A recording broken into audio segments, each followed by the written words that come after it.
modern-day druid who claims to be the reincarnation of King Arthur is suing the UK government over plans to build a huge road tunnel close to Stonehenge. Arthur Uther Pendragon, born John Timothy Rothwell in 1954, is a British eccentric who changed his name by deed poll after coming to believe he was the once and future king returned. Now, rather than taking up arms against invading Saxons, Pendragon has government-backed diggers in his sights.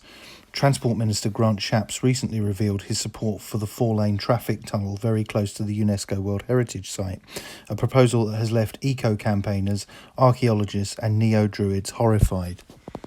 I may as well set out that this channel is not neutral on the issue either, and I view the plan as monstrous vandalism of one of not only England's but the world's most incredible sites. Stonehenge also has potentially many more secrets to yield, as one of my previous videos revealed, with the discovery of a gigantic sacred boundary near the ancient Durrington Wall settlement close to Woodhenge.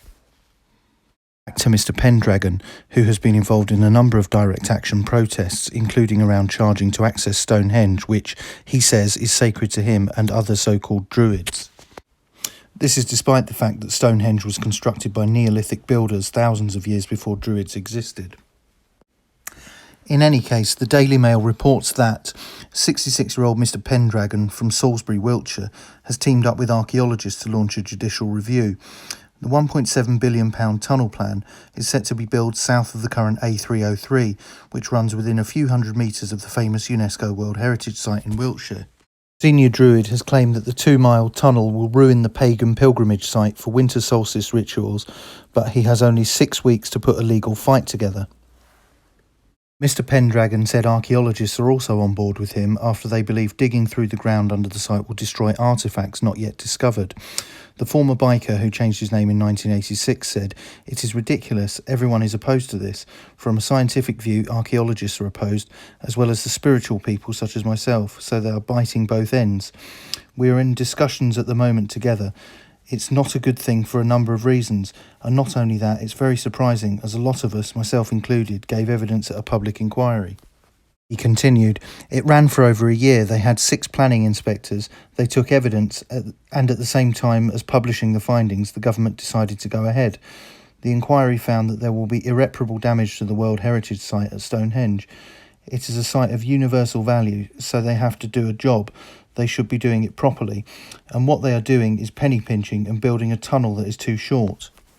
The trouble with the tunnel is at both ends. At the eastern corner it would destroy archaeology which hasn't even been discovered yet.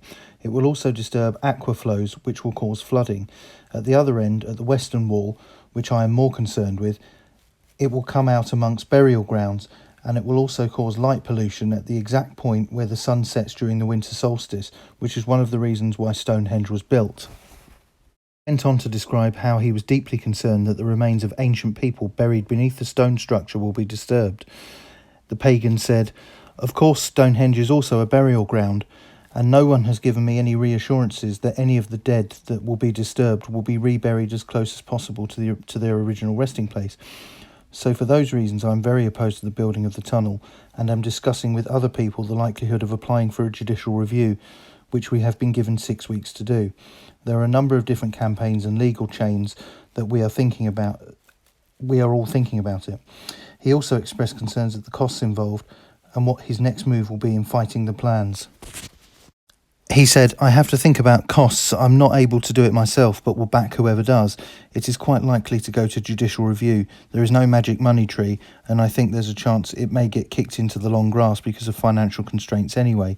In the meantime, I'm going to oppose it, as are a number of others, through the legal system and if needs be through protests. Any geologist will tell you that chalk is ancient seabed, so there is no archaeology beneath it. But the fact that they want to dig through it into the portals at both ends within the World Heritage Site is a desecration." Mr. Pendragon concluded by saying, "It is not only a World Heritage Site, it is a place of pilgrimage for pagans all over the world. We go 4 times a year. It is mega and there is going to be outrage worldwide. They wouldn't do this to Salisbury Cathedral. This is not a parish church. It is the main pagan temple in Britain, in the world in fact." So plenty to digest there. Would you back a legal challenge? Do you think it would succeed? Let me know in the comments and don't forget to like, share and subscribe. Thank you for watching.